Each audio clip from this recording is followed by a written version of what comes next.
There are some stories, some parts of history, so full of bravery, so full of random acts of valor, so littered with personalities, ripe for misunderstanding, ripe for people to misread, that I am glad no one has attempted recently to redo them in movie form. And this is one of them. It's one of my favourite periods of history. It's one of my favourite stories to talk about, and yet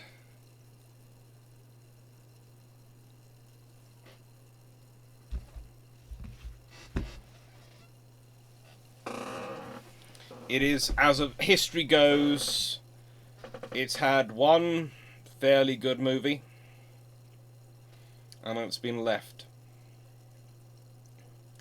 And I'm glad. I'm glad. There are many videos I would like to see made, many films I would like to see done, but there are stories which, frankly, I worry about modern storytellers regaling us with. I worry about how they will play the individuals involved. I wonder whether they will really, within the confines of whatever medium they stick to, whether it's a 2-hour-long movie, which definitely they couldn't cover it all in, or a 25-episode season, would they be able to do it justice?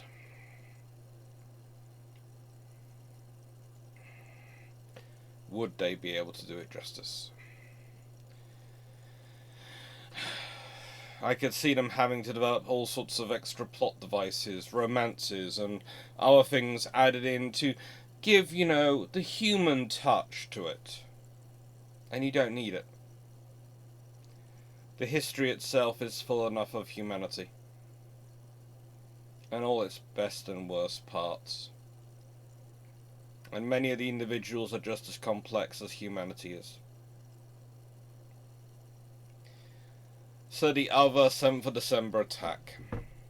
Operation Frankton. A.k.a. the Cockleshell Heroes, as the movie calls them. And as they probably deserve to be called. Because they were heroes. They knew exactly what they were going into. They would be amongst the first victims of Hitler's commando order, many of them, but they knew it. It had been out on the 18th of October 1942. British intelligence had heard about it very quickly. Almost too quickly. Almost too quickly. Some thought it'd be a bluff because, after all, to kill prisoners captured in uniform, that is not something which had been done in a long, long time. It was considered barbarism of the first order.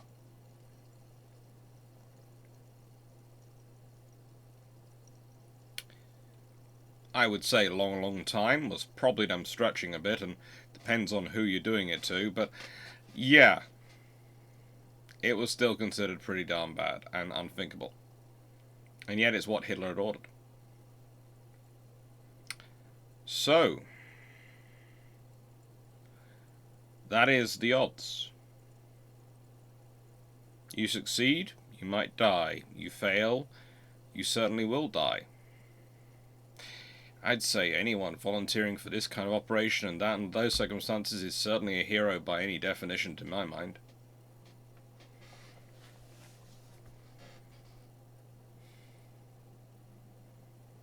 And then you look at the people who assisted them. Look at the rest of the people involved in the stories. And they are intriguing. Even, Lord bless him, Lord Louis Mountbatten actually does some interestingly good work as the head of combined operations. Occasionally he was fairly good in that role. he gives glimmers of the destroyer flotilla commander he'd been at the beginning of the war. Decisive, clear-minded, able to see the wheat from the chaff, and prepared to cut through the politics to do what needed to be done.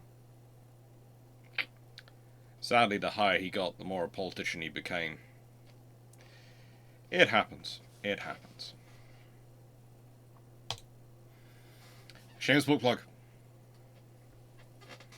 This is the last Year of Technology videos, and yes, this is a shameless book plug. Last new topic for the Year of Technology. I'm going to be publicising the Year of Aircraft Carriers videos on Sunday, what is coming up, along with, of course, going through what the patrons have voted for the January lives. And I thought before I got into this too much, especially this is going to be the Saturday's video, I wanted to say thank you. Thank you to everyone's support for the Year of Technology. Thank you to everyone's support of the channel. We got to a little over 11,000 subscribers last I checked. That's thanks to you. Still haven't won the bet because my aunt has moved it up to 15,000, but that's next year's problem. Let's see if I can't get it there in time for Christmas to start so that the bet's over once and for good. My mother has honestly promised me if she wins, she will not renew the bet. She'll bet on something else instead.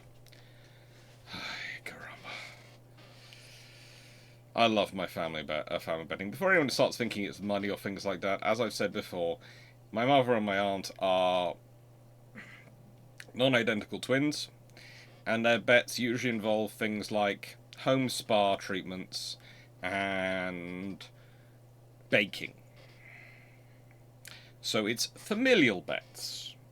It's like most of my bets with my cousins tend to involve me, and I usually end up going and doing it anyway, so it doesn't matter whether we win or lose, doing DIY projects for them, and them baked goods for me. Okay? It's what my family does. But still, I would like my mum to finally win the friggin' bet. Just so I stop having it over my head every year. She me going, we haven't got it. It was 10,000. I've got to 10,000. Yes, but she moved it to 15,000 before you got to 10,000. Yeah, I know. She's a smart lady. She likes her cake. But I wouldn't be anywhere where I am without all of you and your support, so thank you.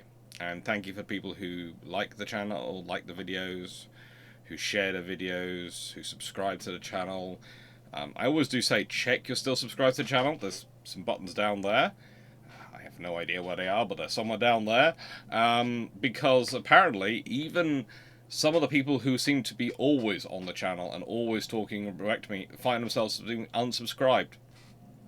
And according to the analytics, about a quarter of my regular viewers are not subscribed. In that those are people who are likely to watch 2 videos of mine a week, I think is the stat. So, if you're watching 2 videos of mine a week and you're not subscribed, are you hate watching them, or are you... What's happened to YouTube? I don't know what's going on. Anyway, but thank you. Seriously, without Patreon, without YouTube, without all this, I wouldn't be able to keep doing all this. I wouldn't be able to keep doing naval history. Certainly not at the rate and amount I'm doing. Certainly wouldn't be looking at books and sorting out things and doing all the projects I'm doing with Shipshape and all the various other groups. So thank you. That's all down to you. And then we get to Operation Frankton. That's a cool name, let's be honest. Frankton. Should we call it Operation Frank? No, that's a bit boring. How about Frankton? Oh, yeah. That's a cool name. That's a cool name. So what was the plan? What is Operation Frankton? Well, the idea is quite simple. Royal Marines from the innocuously named Royal Marine Boom Patrol Detachment. Come on, that is gotta be the ultimate snooze name. That's not just a deception on your enemies, if they're actually paying attention. Let's be honest, the Germans, thanks to the British counterintelligence operation in World War II, are definitely not learning about anything that's going on. But the own government, you know, if you read Boom Patrol Detachment, you are not going to think this is something powerful. In fact, to quote many US senators who like to bang on about this, you're probably going to start saying that's another tail-end unit, and frankly, why are we worrying about them? Da da da da da da da da. And that's the beauty of it. The beauty of it. Because if you think about that name, no one really... It's the Boom Patrol Detachment. Booms are important, yes. But what are they going to need? They're going to need fast boats, kayaks, machine guns, rifles. What are they going to need? They could requisition anything and it's not going to get any attention. And they're going to be inserted by a submarine. And I have to admit, this operation does have some very cool moments. Very, very cool moments. And they're going to be commanded and involve some of the most interesting people, seriously, of World War II. But what is this mission all about? Why are you planning to send 12 people after you've learned about the fact that...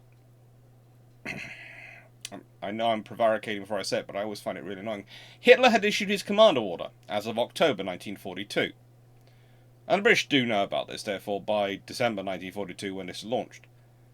So you know about the commando order. So basically, what is worthwhile, what is justifiable in value to send 12 people to who are going to be highly trained, highly skilled. One of them so highly trained and skilled that, frankly, the British government at certain points didn't want to send him. What is so valuable you're prepared to send 12 such people on an operation where anything less than perfect, and remember, the plan is to deploy from submarine, paddle their kayaks down the Gironde estuary, attack the ships in Bordeaux, and then get out by going through Spain on foot or with the aid of the SOE extraction groups. Yeah, that's a lot of risk. What justifies that risk? Blockade runners. You see, the thing is, the German blockade runners, they like Bordeaux. They like the Gironde estuary. They like it because it's far from British bombers. It's difficult for Britain to patrol because it's almost directly in the centre of the Bay of Biscay as you're coming off it. So basically, it's the furthest point from any of the patrol axes the British are approaching on. And you can do a high-speed run straight out to it, and you can slow down in the estuary. So it's great. It's great for the blockade runners. And just bombing the harbour doesn't help. Just bombing them doesn't help. It isn't deterring them. Making the harbour seem untenable, that'll have an impact. That'll have a big impact. If you're making it, then it can make the harbour seem less and less secure. And so that's what this operation is about. It's about shutting down an avenue of critical supply for the German war machine. And for such a chance, for such a mission, the British are prepared to risk a lot.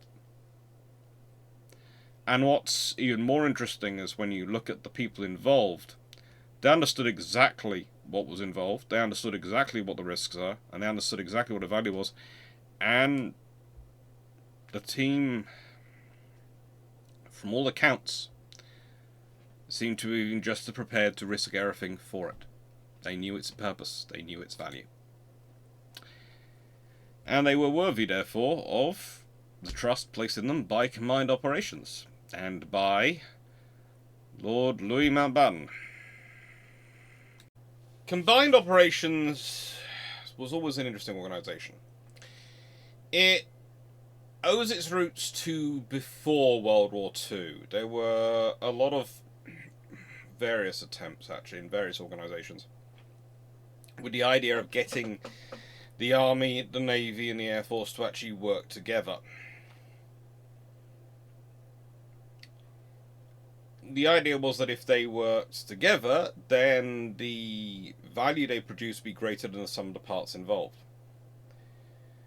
The trouble was, you fundamentally had issues in the 1920s and 30s. In that, not only did you not have enough money to go around, the way the money was structured meant you had free armed services which were fundamentally opposed to each other. Especially when you had the, for want of a better turn of phrase, bomber mafia in charge of the Air Ministry. They don't necessarily represent the wider Royal Air Force and the wider Royal Air Force's thinking, but the bomber mafia was certainly in charge in the Air Ministry. And so they believed all wars would be won by strategic bombing. The trouble is, the most likely threat for a war in, well, the 1920s and up to the mid-1930s is probably, it was definitely Japan, judging by the number of times people are pointing guns at each other, and even up until in 1939, things are relatively peaceful with Germany and Italy. There are warships actually pointing guns at each other with Japan, between the Royal Navy and the Imperial Japanese Navy, over merchant ships and other various issues. They're not firing the guns, but they're pointing them at each other, and that's not far away from the firing thing. So, yeah. The fact is, though, the Air Force are not building bomber aircraft which have the range suitable for Far Eastern Command operations, even when we consider the difference in British approach to the American approach. The American approach was always thinking about going across the Pacific. The British position, they were always thinking about going up the South China Sea, basically up the coast of Asia. Philippines, Taiwan, that sort of thing, sort of going up there. And probably securing bases in Wei, maybe even Korea, and using that to launch air attacks from. And even then, that's not really good for the British bomber aircraft. So you have this problem in that you have an army which is increasingly focused around becoming the most mechanized and motorized force in the world, and the only completely one. And that tends to get me into trouble, because someone occasionally points out and goes, well, Alex, what about some of these yeoman cavalry, reservist cavalry, yeomanry, who hadn't, by the time war began, been converted? No, they hadn't been. They were also not sent to France. They were sent to Palestine to relieve troops who had been converted to mechanized and motorized operations, to give them time to be converted to mechanized and motorized operations. So I tend to just forget that one. But also, if you're considering that the entirety of the British Armed Forces, barring, when you actually look at it, not even the full divisions of those, roughly 6 out of 6 brigades from 3 divisions are still in the process of converting, and they're reservist formations. I think we can skip over that one. I think the general rule still holds. So you've got an army which is in the middle of converting to full armoured warfare, focused principally, it seems, on fighting in places like North Africa, open spaces. It also likes the big fields of Europe. You've got an air force which is fundamentally focused on bombing targets which are within range of its bomber force, which actually for most of the 1920s and 30s would have been northern France. We'll leave that to one side. And you've got a navy which is focused on fighting in the Far East. And it's thinking about other areas, but it's constantly having to justify its existence to inane things like, how many bombers equal the firepower of a battleship? Which the British government actually worked out, and was, I think, 43 medium bombers were the firepower of a battleship, or something. They actually did some studies, and you sit there and go, but your bombers can't get to where your targets are at this point, and your battleship might not be able to get to where your targets are. But when it does do, it's going to carry far more explosives, because that's the firepower of that battleship firing a single salvo. Salvo number 2 goes off and it's already beaten those 43 bombers. And this is medium bombers. I think it was in 1929 the study went through. And it was even more silly because, honestly, they should have probably picked, I don't know, comparison-wise, if they wanted to load the question, they should have picked probably an R class, or a Queen Elizabeth class, or one of the 50-inch, but no, they picked Nelson and Romney. And that was just not the sensible ones to try and compare it to. Talk about loading the dice in favour of the Navy. So, this is the reality you're dealing with, and they've been trying to set up organisations again to work together. And, what do you know, Mountbatten is the second commander of Combined Operations. He's the second commander of it. The previous commander, or how do I put this, director of Combined Operations, was Admiral of the Fleet, Sir Roger Keyes, who set it up from July 1940 to October 1941. And pretty much Keyes ran it with an iron fist, as far as the politics were concerned. The whole idea of stabbing other people in the back, or doing anything, how do I put this politely,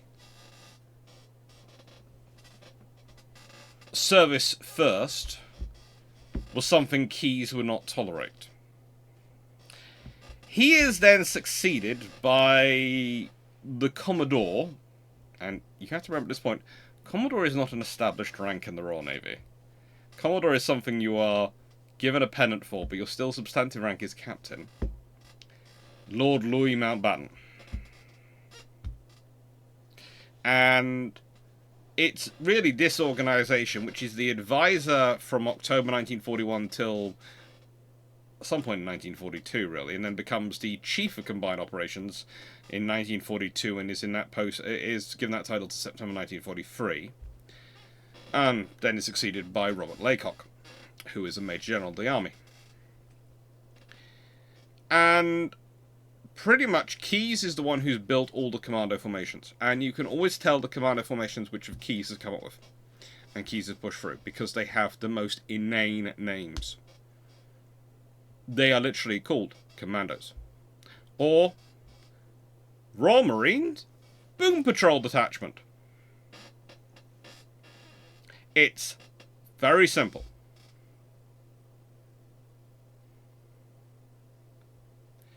He had pushed through operations like Claymore, which was the raid on Lofoten Islands. The idea of using strategically inserted small detachments of soldiery, of well-trained soldiery, to maximize the damage to key strategic assets was something they were heavily focused on. Now, the real reason you need to talk about Combined Operations and Mountbatten himself in any way to do with Operation Frankton is, apart from the planning, etc. they're involved in, there's also the fact that at various points, Mountbatten has to be persuaded to actually let Herbert, and I want to get this right, Blondie Hasler. I always want to call him blonde Hasler rather than Blondie, but it's Blondie, from actually going. The reason is, Hasler is probably the best in Britain when it comes to working out these kayaks. He's probably one of the best in Britain when it comes to various things to do with covert operations, and frankly, losing him would be a very, very big loss. So Mountbatten has to be persuaded to let him go. He really does. But the trouble is, the Royal Marines Boom Patrol Detachment is pretty much Hasler's baby. He has pretty much created it from the get-go. They were kayak specialists the whole way through. Their entire job was around these kind of covert insertions. And whilst Frankton is their most famous operation, it's also the one we know about. They are an intriguing organisation, and they are definitely one of the forerunning groups, along with the SBS itself. Because you have to remember, the Special Boat Service also exists at this time. So when we say the Royal Marines Boom Detachment, Patrol Detachment are a forerunner of the SBS, they're a forerunner of the modern SBS. And one of the interesting things about the SBS is they are running at this point in the Mediterranean. They're doing operations from submarines as well. They're blowing up tunnels in Italy, all sorts of fun things.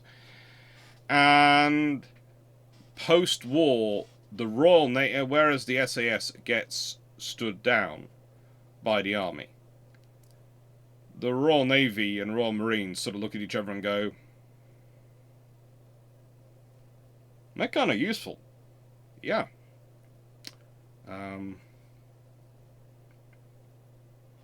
We can find some money. And this is why the Special Boat Service is listed as having been around since 1940.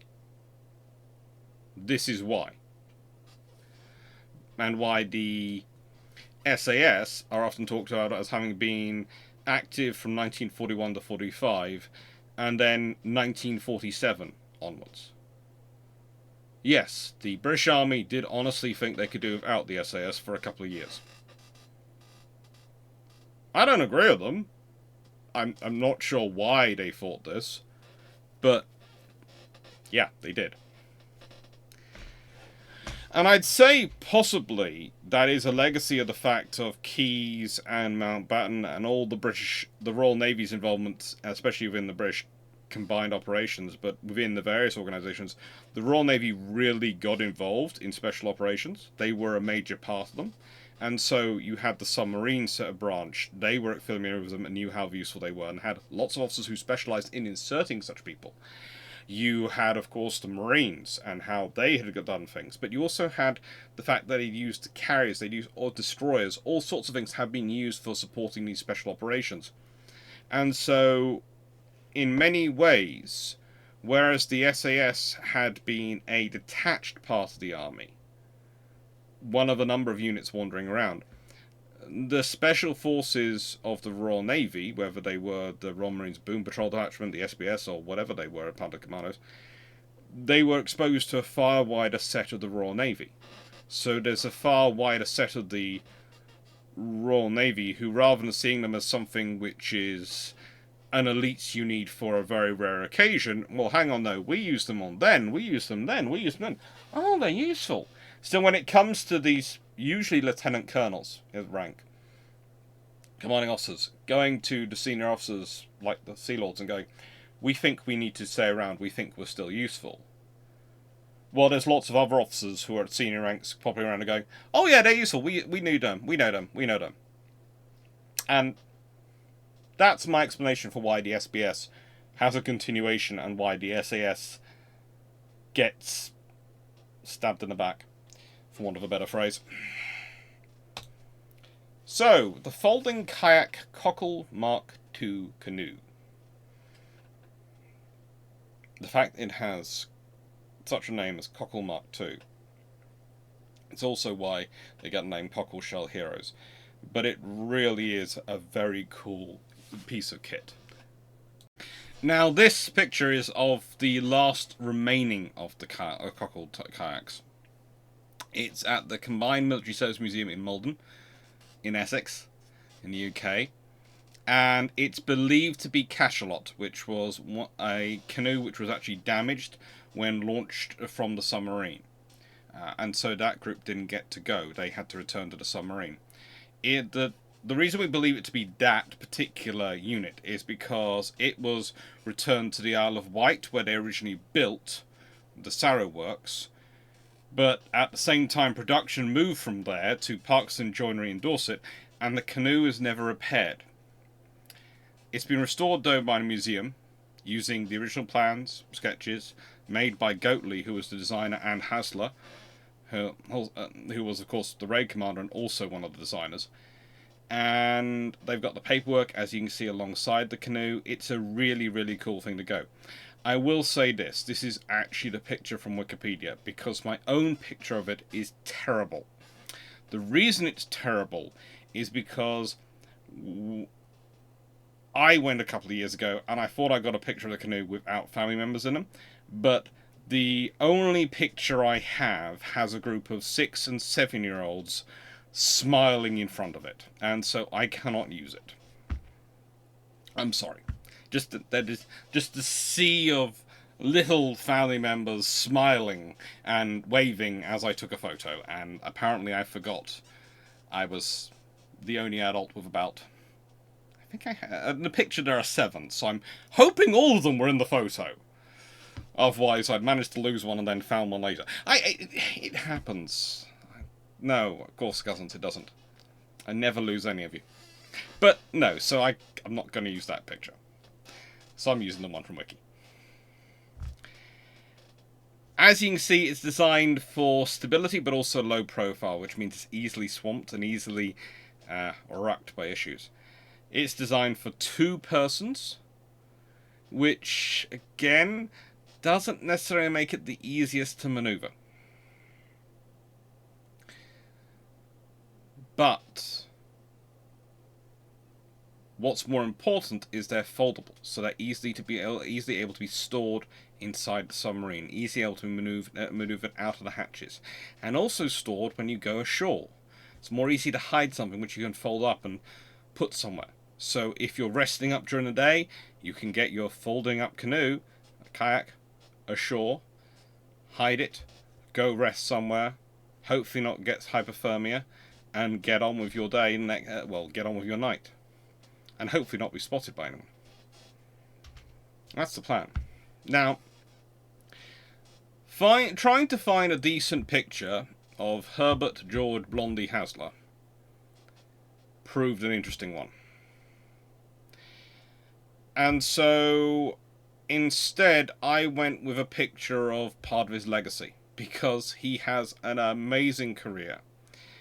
And whilst probably financially he was made best off by the self-steering gear which he designed for yachts, which is still used, well, the modern units are still based on the gear he designed to this day, are the Hasler series of canoe marathon races.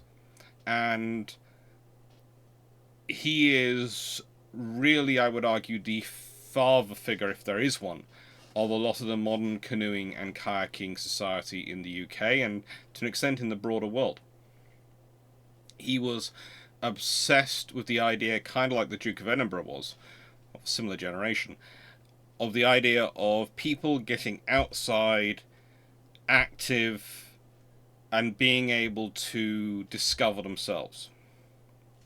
Now, I have to admit, I haven't ever done the Hasler races. I haven't ever done them. Because I tend to do ocean kayaking and ocean... that tends to be what I do. I go around the coast down in Cornwall. That's what I do as my hobby. Especially when I get some time off and down in Cornwall. And one of the reasons why I'd like to move down there is I could do it more often.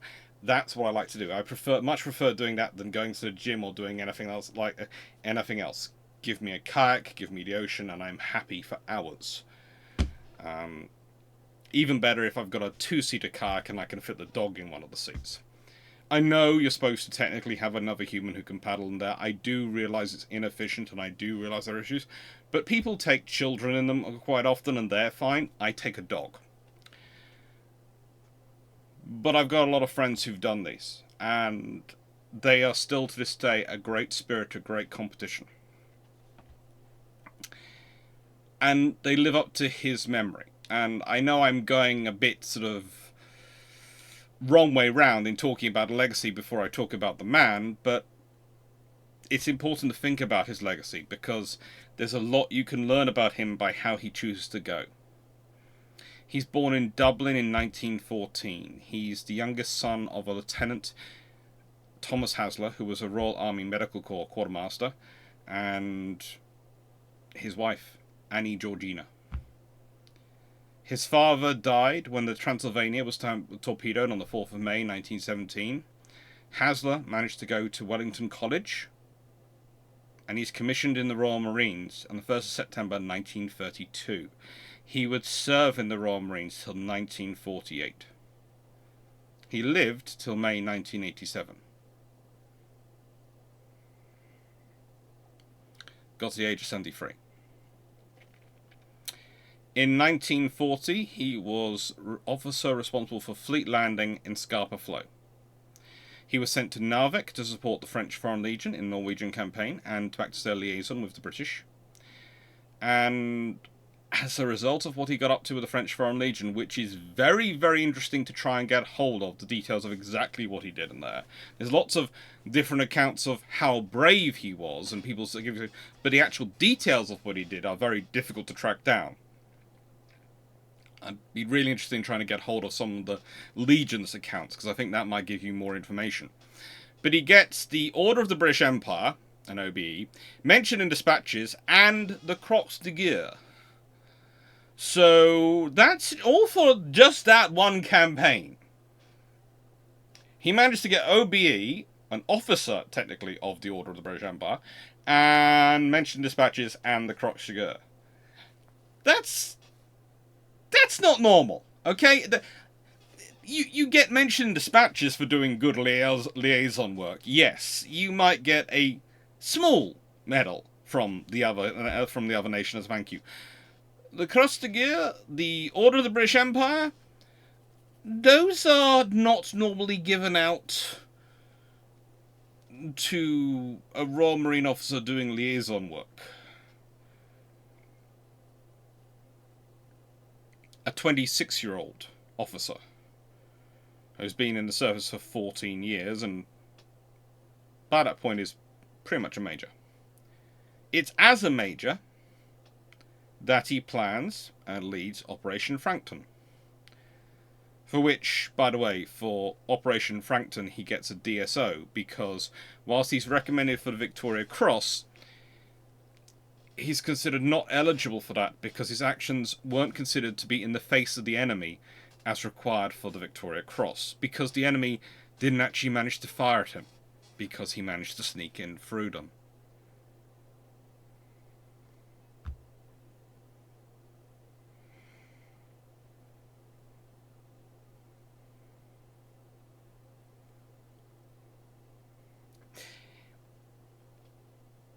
Yeah, that if you're having a tough one with that particular scenario, don't worry, I'm also having many, many tough times every time I get into that particular debate.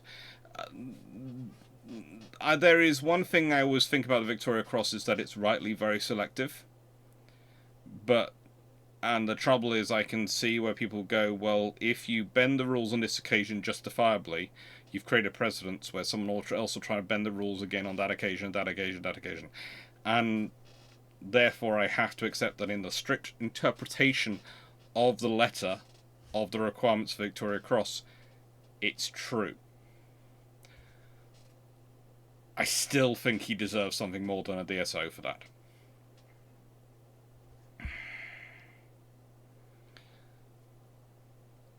He retired from the Royal Marines in 1948, but he'd already started working on his single-handed sailing and his self-steering gear for yachts.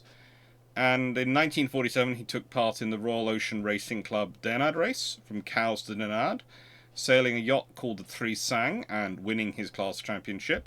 In 1960 he competed in the first ever observer single-handed transatlantic race, the O-Star from Plymouth to New York. Pretty much the race originates with Hasler. I don't think the half a crown bet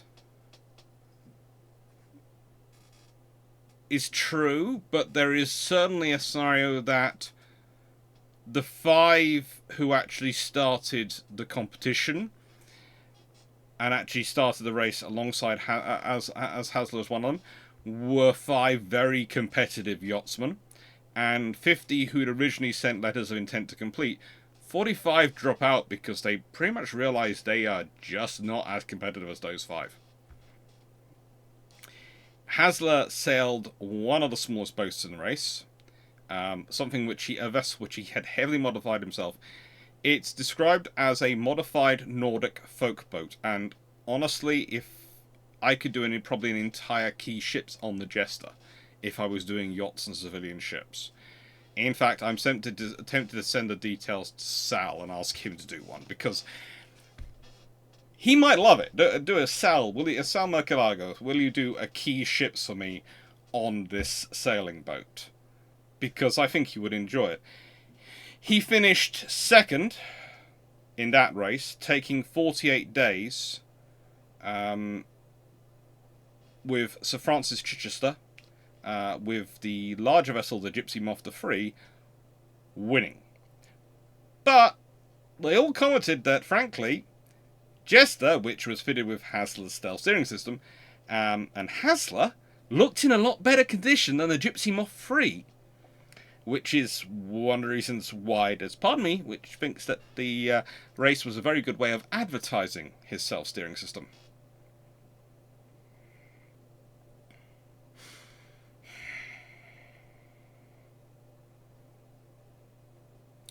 Hasler and Jester actually returned for the 1964 O-Star race and finished 5th in 37 days and 22 hours. And it was after he came back, he decided the race was becoming very commercial, that the yachts were being bought with sponsorship, and so he sold Jester to another racer, but she's lost in the 1988 O-Star. Basically, Hasler wanted to race and compete for the thrill of conquering the elements. He didn't really like the idea that people were buying their way to victory with sponsorship. Were getting the finest technological edge. He wanted the race to be about sailing ability, not your ability to engineer the best vessel.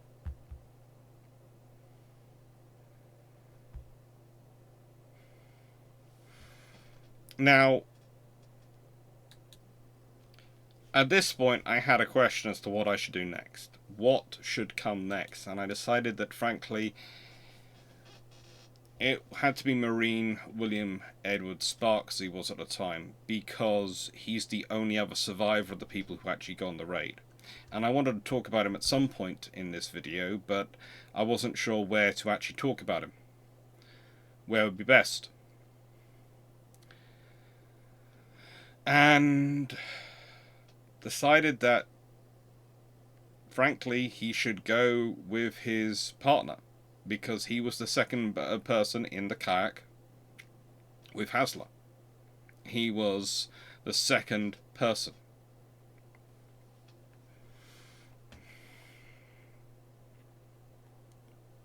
And more commonly known as Bill Sparks, he lived till 2002.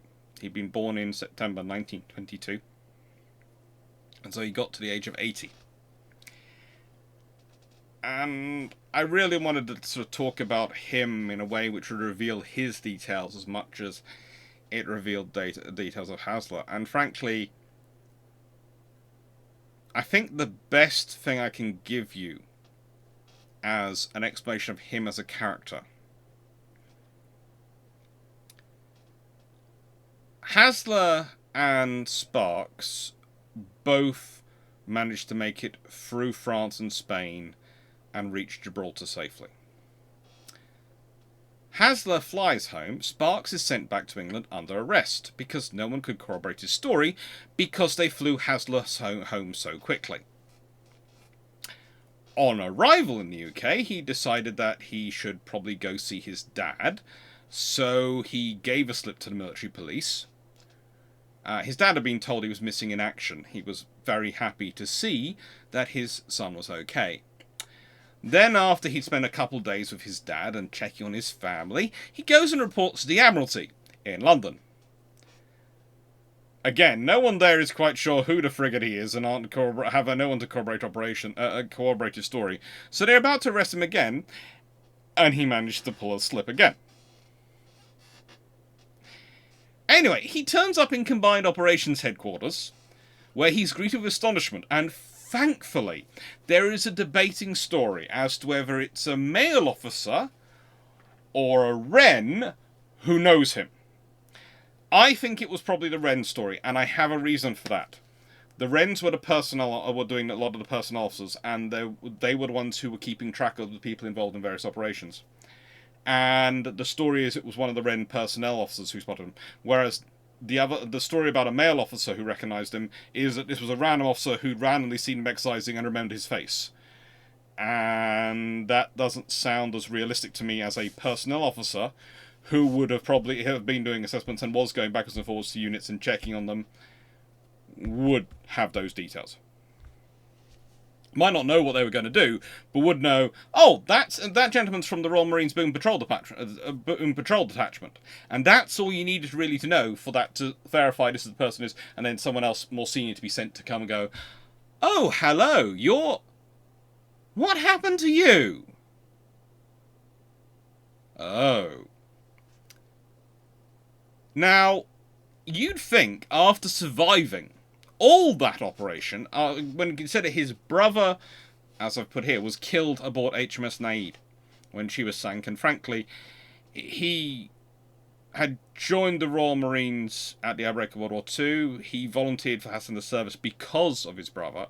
You'd think after doing and surviving this operation, he would go, right then, I have done enough. No, he didn't.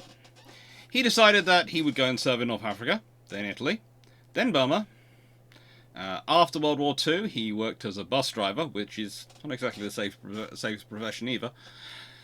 But probably better for most people that in that era, it was probably slightly less prone to actually getting attacked. Then you have the Malayan emergency, where he decides to volunteer as a police lieutenant, because that's another safe trip thing to go in. And then also takes over as a bus inspector. He has a wonderful life. He is married till 1982 to Violet, and when she dies, Sparks married Irene. He was survived by his second wife when he died in 2002, a daughter and 3 sons, one of whom had gone on to become a captain of the Royal Marines, and one of his grandchildren also joined the Royal Air Force Regiment. I'm going to leave the various jokes here because, look, it's still service and yeah, but I can imagine Royal Marines versus Royal Air Force Regiment. At least it wasn't the Paras. Then the jokes would have never ended. No jokes would never have ended. But leave that to one side. The old fun of service rivalries. He had a very strong career, and there is a great book about him written by Michael Munn, and I highly recommend it.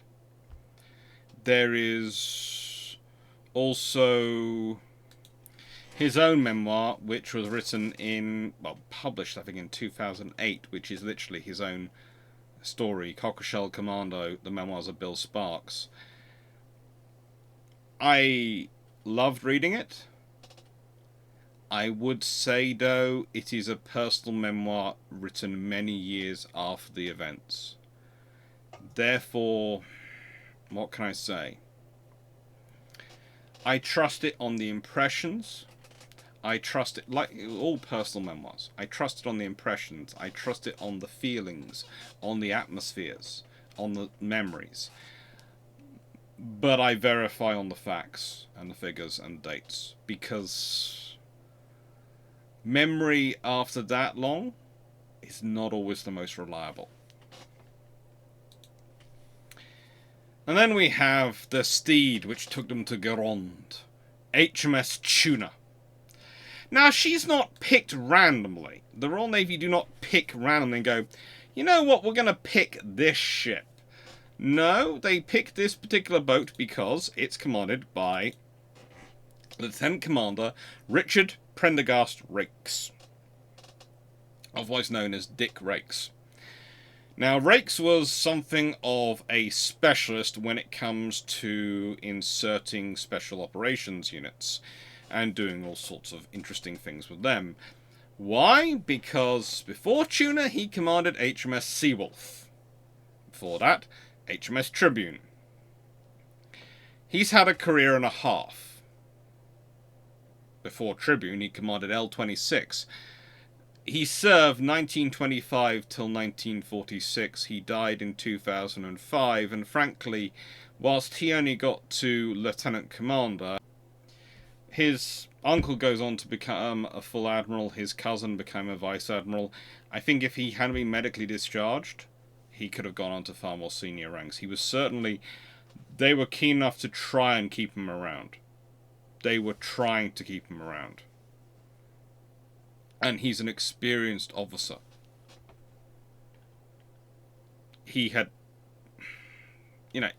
when he failed to get close enough to Tirpitz, he managed to use his report location quickly enough, accurate enough, that Victorious was able to attack Tirpitz in March 1942 with her torpedo bombers. Send Albacore to attack them.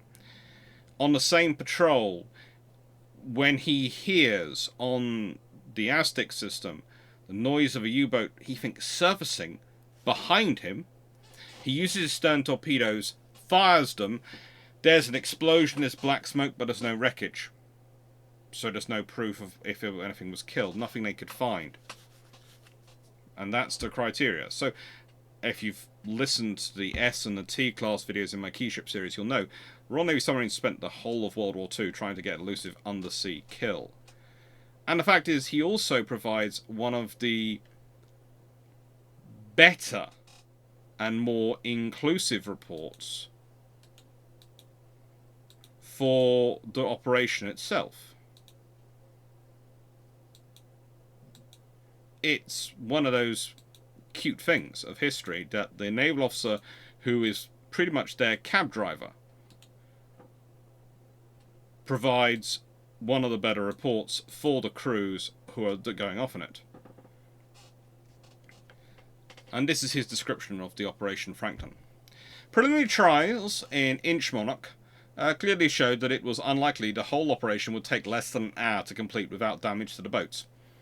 30 minutes to assemble boats on deck, 45 minutes to disassemble boats.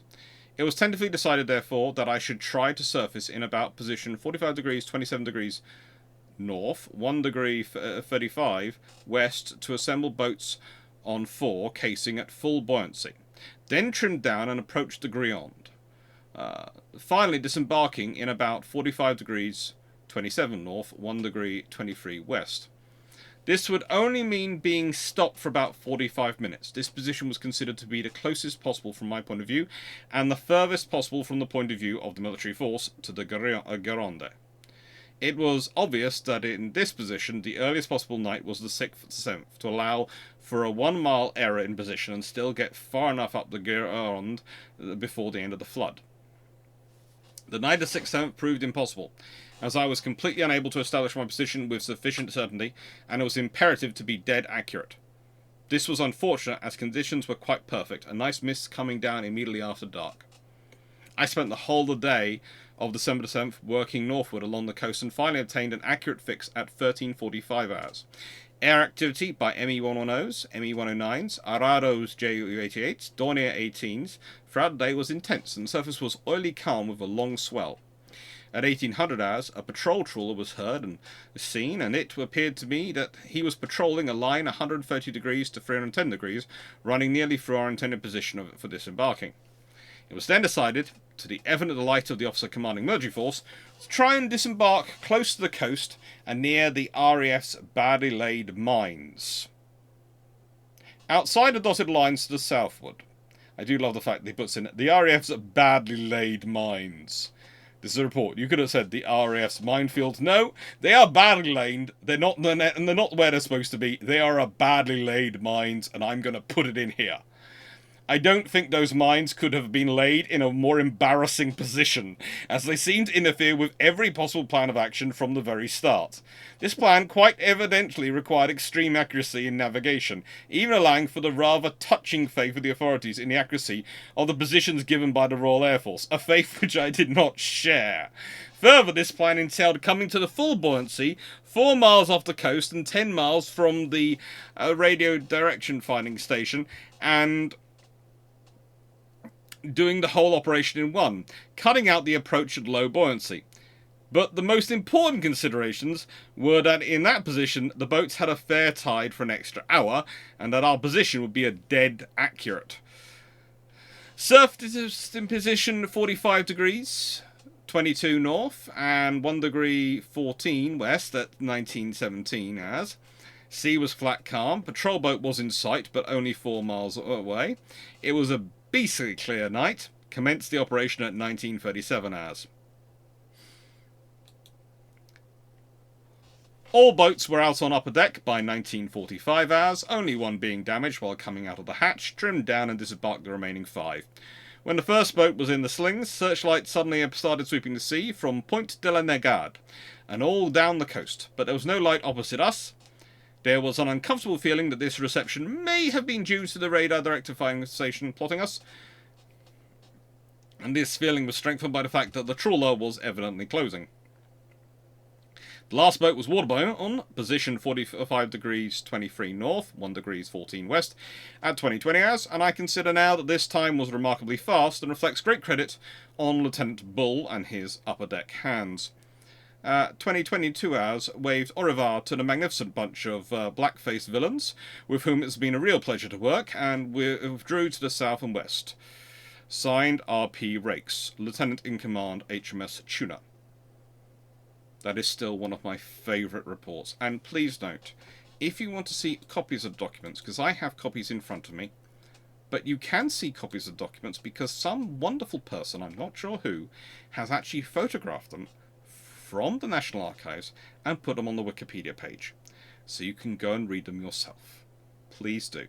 They're worth it. Now, each kayak was planned to be loaded with 2 crew, 8 limpet mines, 3 sets of paddles, because they expected to lose paddles, a compass, a depth sounding reel, a repair bag, because, let's be honest, we're talking about kayaks which are made of canvas, have a flat bottom, are roughly 15 foot long, that's 4.5-ish meters,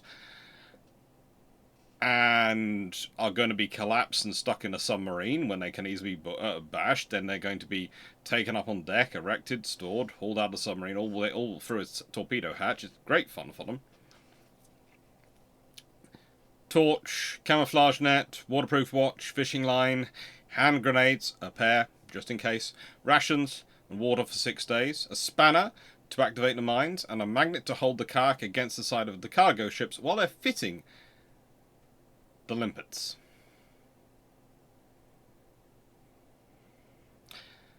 The total safe load for the cockles was 480 pounds. That's roughly 220 kilograms. The crew were also armed with, well, probably one of the most famous weapons of all time.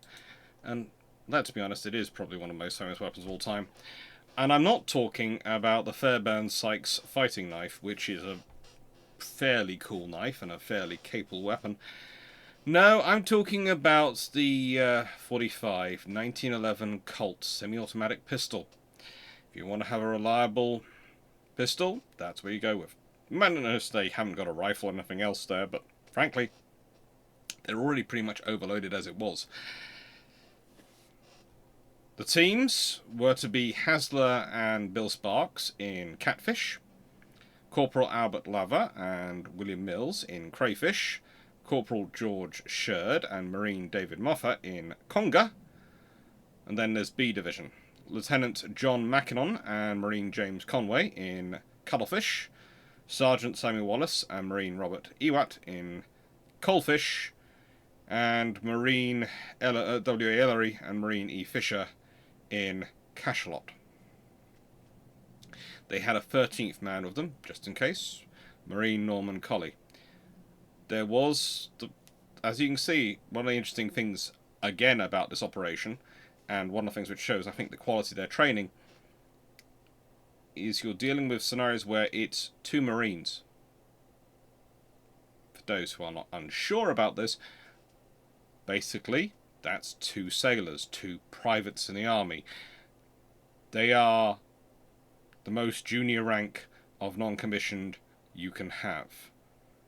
They're not even really non-commissioned because they're not really in charge of anything. Theoretically, they're just in charge themselves. And yet, there's a team which is a pair of them.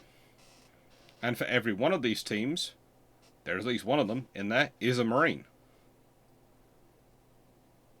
So if we consider this formation, there are 2 officers, a major and a lieutenant, a sergeant, 2 corporals, and, well, 7 Marines.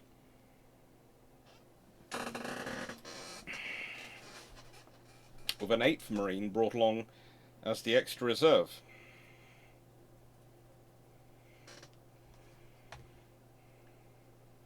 Now, as mentioned, Cachalot, hull was damaged. And that meant not only was Collie not needed, but Ellery and Fisher, the 2 Marines who were planning going on, weren't taken as well. So all 3 of them stayed back on Tuna. During the night,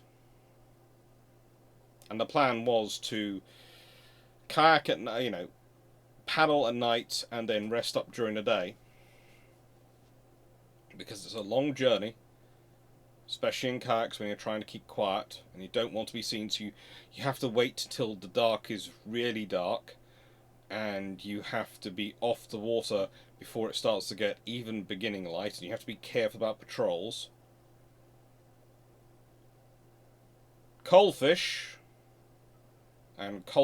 of course, had Sergeant Samuel Wallace and Marine Robert Ewart disappeared. It just disappears in the first night. They were fighting against the tides and the crosswinds, and it's gone. The plan had been for the crews to paddle and rest for 5 minutes in every hour during the night when they're moving, but that proved impractical. They had to keep going because the sea was too strong. Eventually the crews reach waves which are roughly 5 foot high. And again, think of that in terms of the size of these kayaks. They're 15 feet long. 5 foot is there as high as a third of the length. That's not a good ratio. That's really not a good ratio for a small boat.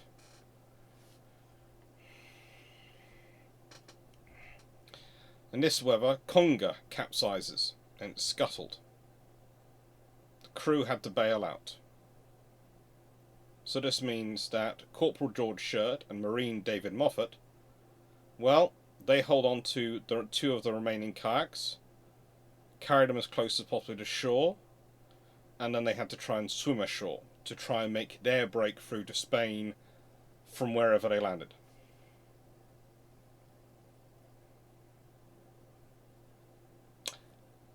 Coalfish reappeared. Hadn't been lost yet. After this. And so there are 4 kayaks now back together. Meeting up. That buoys up their confidence. But at this point, they then approached what can basically be described as a river checkpoint, and there were 3 German vessels there. The crews lay flat on their kayaks, paddled as silently as they could, and managed to get by without discovery.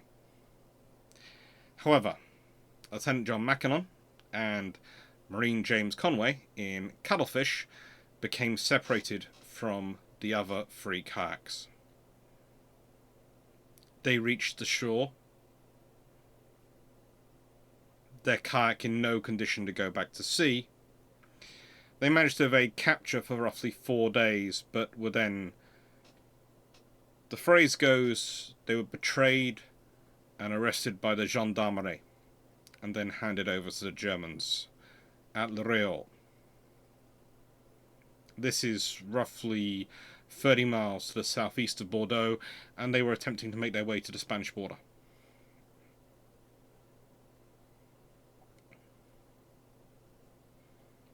Therefore, the first night, when they're actually there, you have catfish, crayfish, and coalfish. 2 of Division A and 1 of Division B have actually now made it through this first night. And they land near St. Vian de Murdoch. And they hide up. However, during the day, Wallace and Earhart, those 2 who had fought so bravely back to join their colleagues after disappearing, are captured near the Pointe de Grave lighthouse. It's at daybreak they're captured by a patrol.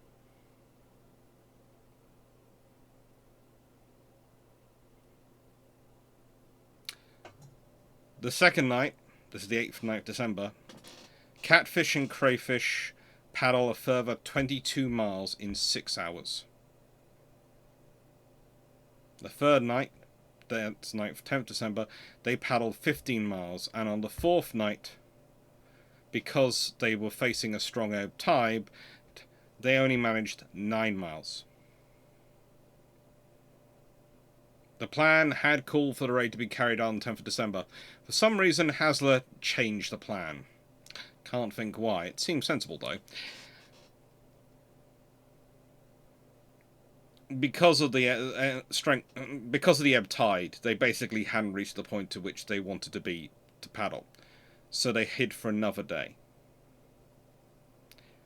And then they reached Bordeaux on the night of the 12th December. They took a night to rest, prepared their equipment, got their limpet mines ready, got everything organised, and set the limpet mines to detonate at 2100 hours. Hasler detailed catfish to cover the western side of the docks, and crayfish the eastern side of the docks. Originally it had been A division go one way, B division go the other way. Now he's down to 2. What's really interesting is if he'd gone with his original plan of three kayaks, he might have been out completely by this point. They might have not been anywhere near the approach. And it was actually Louis Mountbatten who said that he had to take at least 6, who doubled the number. So this is why I say Louis Mountbatten was actually useful in this one. And so it's on 9th, 11th, 12th December that they reach Bordeaux. And they start their attack. They start their attack.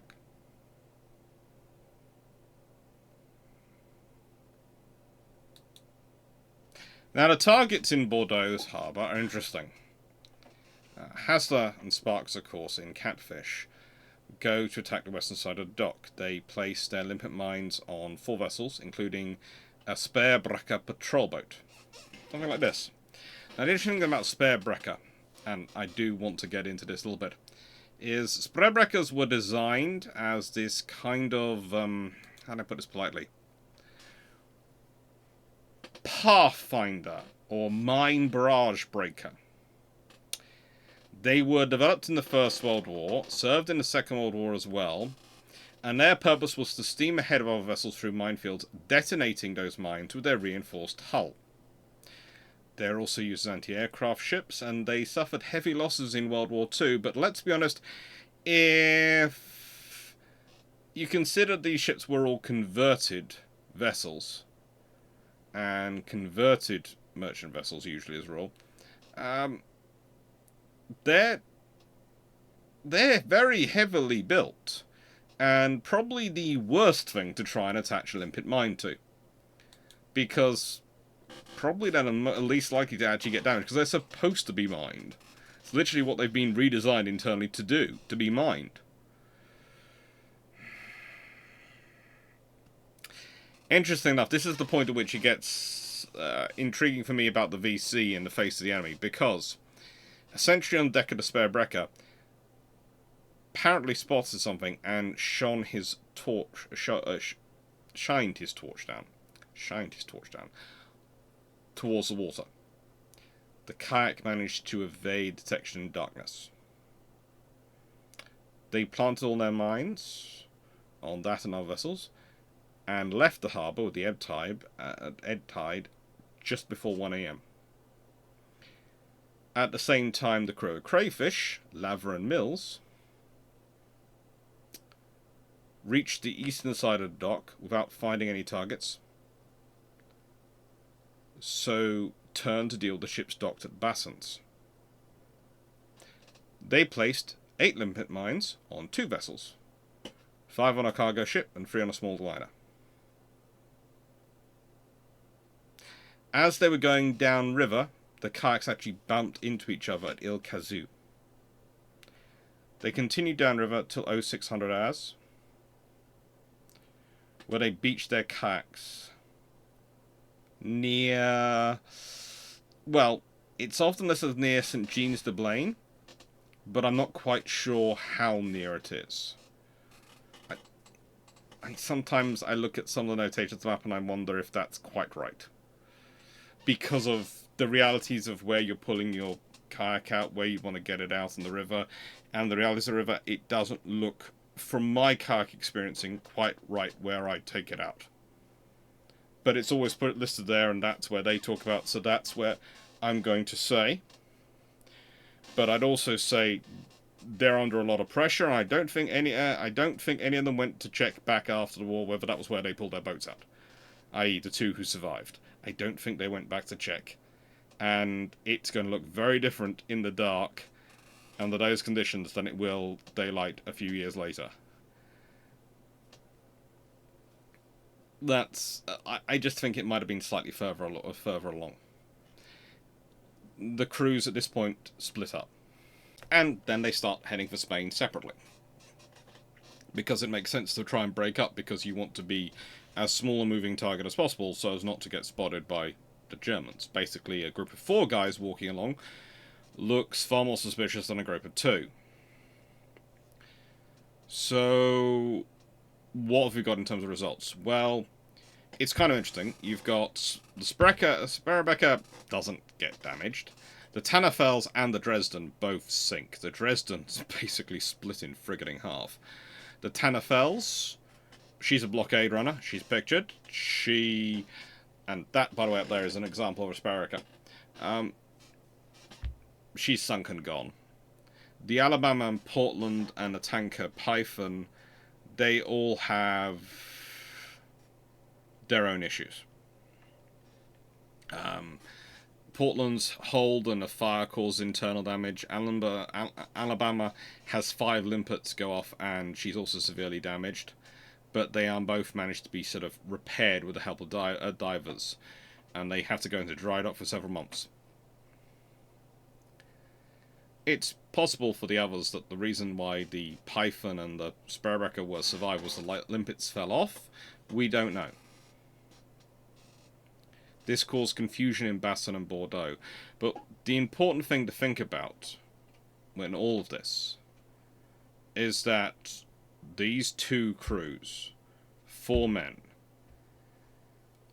have just done damage which, frankly, the Royal Navy was very happy with. You have taken out an entire blockade runner? Great. You've taken out another large freighter? Excellent. You've damaged and put in dry dock for months 2 more? Exceptional. That's good work, as far as the Royal Navy's concerned.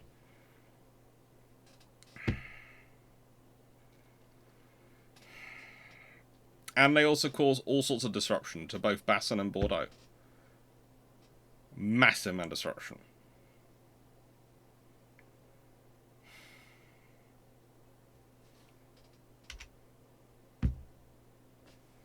Now, I have left a bullet point by there because I wanted to make sure to talk about Gertrude Mary Lindell, Comtesse de Milleville. She's one of the most interesting characters in this entire history. She is a World War I English nurse who's married and stayed in France.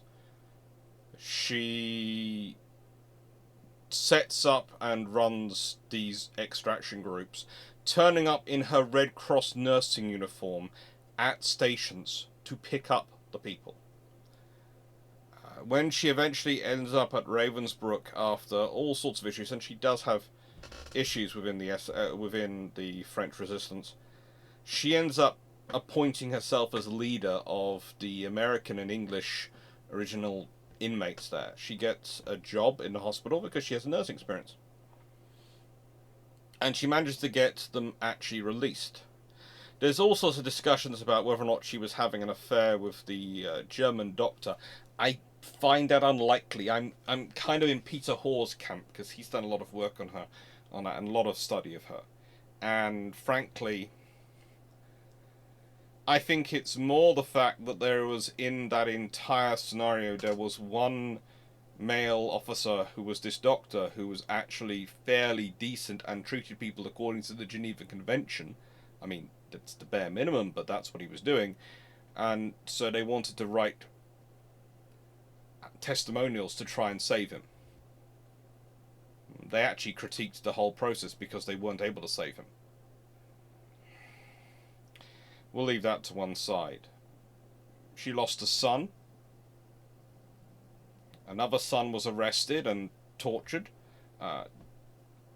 She herself managed to avoid torture, but I don't think it's because some... And this was the other interesting thing in the French resistance. She was in the resistance when the resistance wasn't cool. She was in the resistance the entire way through World War II. Some of the people who joined the resistance quite late on, some even once, after the Allies had opened up done D-Day, start to say some very interesting things about some other members of the resistance. Oh no, we weren't collaborators. We never collaborated. Oh, but they were secretly double agents. How else can you explain them having to be resistant agents for that long? And it's sort of a case of, so your thing to try and make yourself look better is to slag off them. Don't really like that. She was a strong personality. Anyway, she is absolutely amazing because one of the things Bill Sparks says is, as Hasler gets there and he's used to his officer being in charge of any situation he is, and this woman just takes them in, even though she was ill herself at the time, and organises them and starts giving them orders and sends them off through Spain. She completely runs the extraction network. She has had fights with MI9 and all sorts of things during her time, and she basically gets them out there. And I've already discussed what happens to Sparks in terms of his trip home, but, Hasler gets back to the UK on the 2nd of April 1943. That's how long it takes. It's 3 months, pretty much.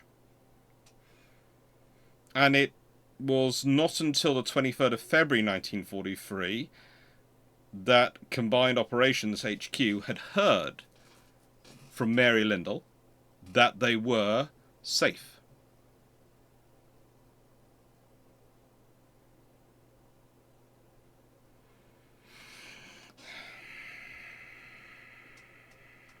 That they were safe.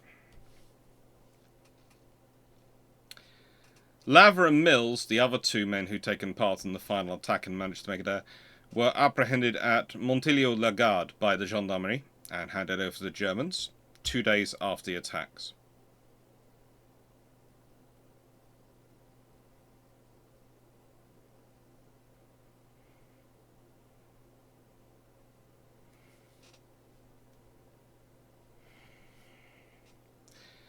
Now,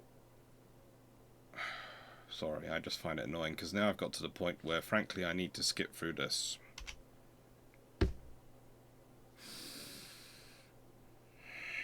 Anytime I needed a coughing attack to come in. The commando order. Alright, before I get into this story, I'm going to read these things out for you. So the Hague Convention, 1907, says in Article 23, in addition to the prohibitions provided by special conventions, it is especially forbidden to employ poison or poison weapons, to kill or wound treacherously individuals belonging to the hostile nation or army, to kill or wound an enemy who, having laid down his arms or having no longer means of defence, has surrendered at discretion, to declare that no quarter will be given, to deploy arms, projectiles, or material calculated to cause unnecessary suffering, to make improper use of flag of truce, of the national flag, or the military insignia and uniform of the enemy, as well as the distinction of badges of the Geneva Convention. To destroy or seize the enemy's property, unless such destruction or seizure be imperatively demanded by the necessities of war. To declare abolished suspended or inadmissible in court of law the rights and actions of the nationals and the hostile party.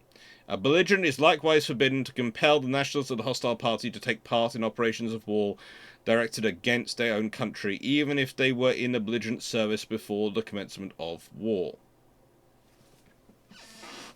I could go into the Geneva Convention, but I don't think I really need to, other than state that it restates what was agreed in 1907 quite heavily, and that's the Geneva Convention of 1929. So, honestly, there is only so much of Hitler I can take reading, so I'm just going to go for section 3 of his order. From now on, all men operating against German troops in so-called commando raids in Europe or in Africa are to be annihilated to the last man. This is to be carried out whether they be soldiers in uniform or saboteurs, with or without arms, and whether fighting or seeking to escape, and is equally immaterial whether they come into action from ships and aircraft or whether they land by parachute. Even if these individuals on discovery make obvious their intention of giving themselves up as prisoners, no pardon is on any account to be given. On this matter, a report is to be made on each case to headquarters for the information of higher command.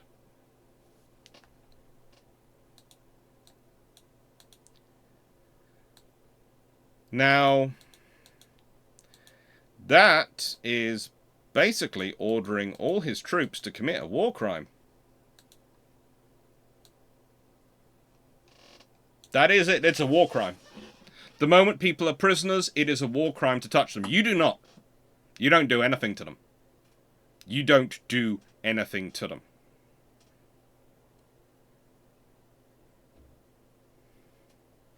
Wallace and Ewart were executed on the 11th of December in a sandpit, we think, north of Bordeaux, but we're not really sure because for many years it was changed to be at claimed to be at Chateau Magnol in Blugfoot, but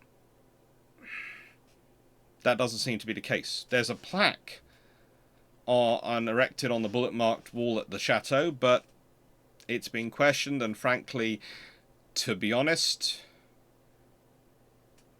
the German officer who was present at the execution, his evidence said it was the shadow has no link to to Wallace and Ewart's deaths.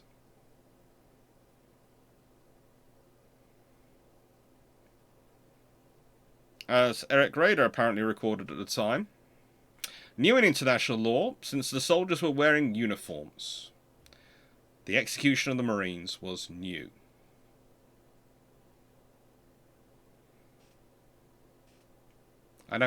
There are people who say this shows Rader has a conscience on the issue. There are all sorts of things.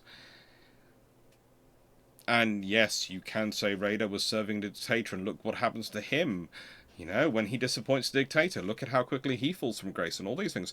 True. But this is not what you do. You do not do this.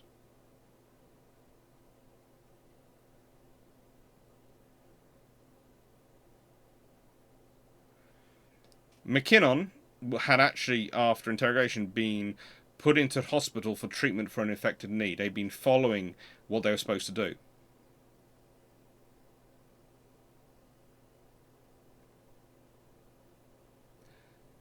We don't think Lava, Mills, McKinnon and Conway were executed in Paris. But we think they were probably taken to the same location that Wallace and Ewart were actually executed under the commando order, and we don't know when they were exactly executed. We don't know the date.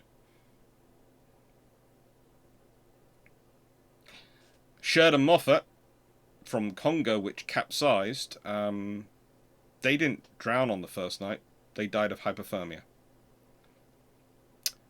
The body of Moffat was found in Ile-de-Ré on the 14th of December. But Sherd's body, there's an idea of what might happen to it. We're not quite sure. We think it's probably buried further up the coastline. And he's actually remembered by a hero stone at his place of birth. The thing is, though, and this is the point to remember, they lost 2 to the elements. 10 men set out, 2 are lost to the elements. 6 are captured and executed. 6.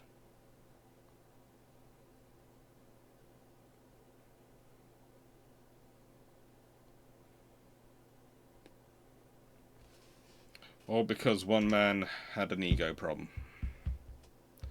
A massive ego problem.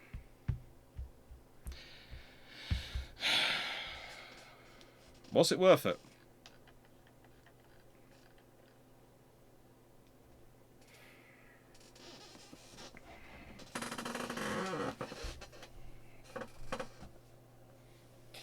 It's an easy thing to hide behind saying they knew the odds, they knew the risks, they knew what they were getting themselves into. It's easy to hide behind that, to use that as a coverall, a protection for what for what they're doing, for what you were sending them to. It's easy. It's not true though. Yeah, they know what they're getting into, but they're young men, young people in a war, fired up by zeal, fired up by a need for revenge, fired up by all sorts of things.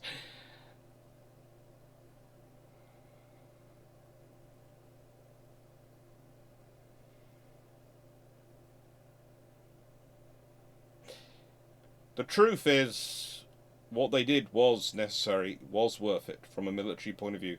From a strategic point of view,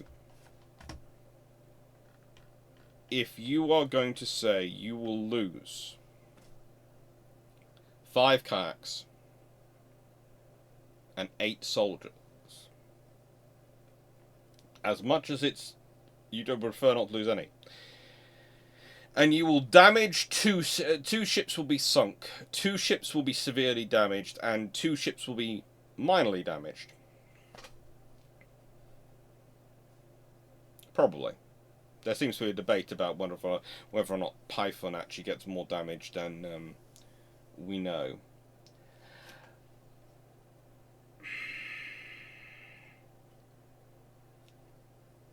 If that's the case, you have to say that's worth it.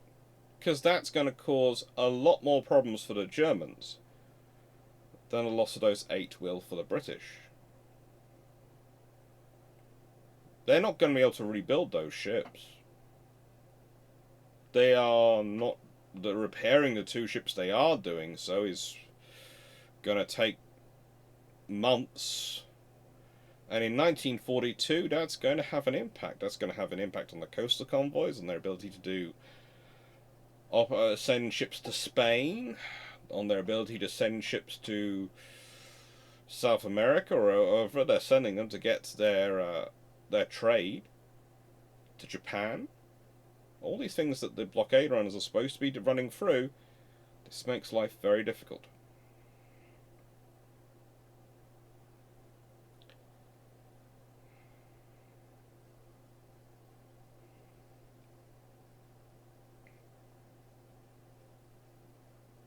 Also, it damages the port.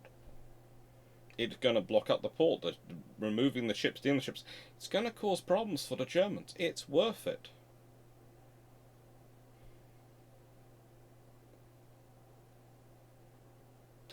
But it's not an easy decision to make. There's often a discussion in wartime about the effects of seeing things, being face to face with the trauma of war, the reality of war, and the impact it has on the personality and on people. They often call this post-traumatic stress disorder, but honestly, it can be far more complicated than that. PTSD can have many, many forms, but it can alter whole personalities in ways beyond sometimes our understanding. But think about the people who issue the orders. Now, yes, there are some who are unthinking, uncaring, let's be honest, psychopaths, for want of a better word, who issue orders and get to senior positions. They probably are not affected by the fact they are sending people to their death.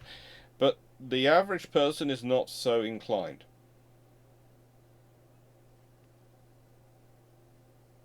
The average person is not so inclined. And especially once you've read and know all about Hitler's orders, as Louis Mountbatten did, it's difficult. Mountbatten was many, many things. Many, many things. And I will debate whether he was actually worse than Beatty with a few people. I think Beatty slightly edges him out, but it's a close run thing. But the thing about him and Beatty, the one redeeming feature is neither one of them enjoyed losing people. It affected them. It was a redeeming feature. Neither one of them wanted to risk the people they knew. They didn't really want to risk anyone, but they didn't want to risk the people they knew especially.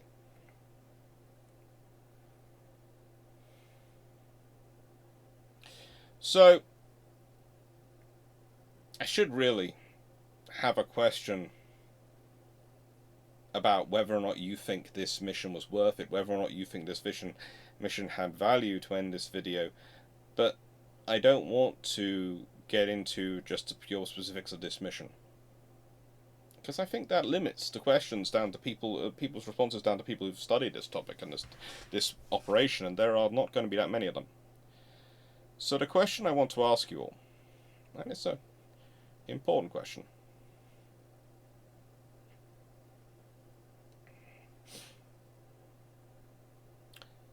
is there are about half a dozen operations of similar level of value and similar level of mortality in World War II. Thinking about any of those operations, do you think any of them weren't worth it? Do you think any of them were worth it? Do you think there is anything in hindsight that could have been done to improve their odds?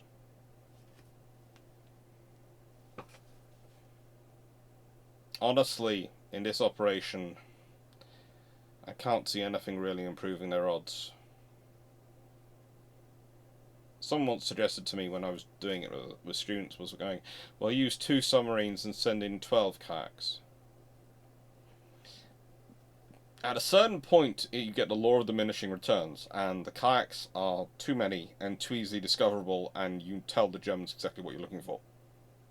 The Germans didn't seem to realise that they were dealing with potentially kayak raiders until after they were hit. This is despite them having captured people. They didn't realise what they were doing. They didn't realise what they were up to. They didn't realise they were in kayaks. They thought they were commando scouts or something, scouting for a raid. So, it's interesting. Thank you very much for watching.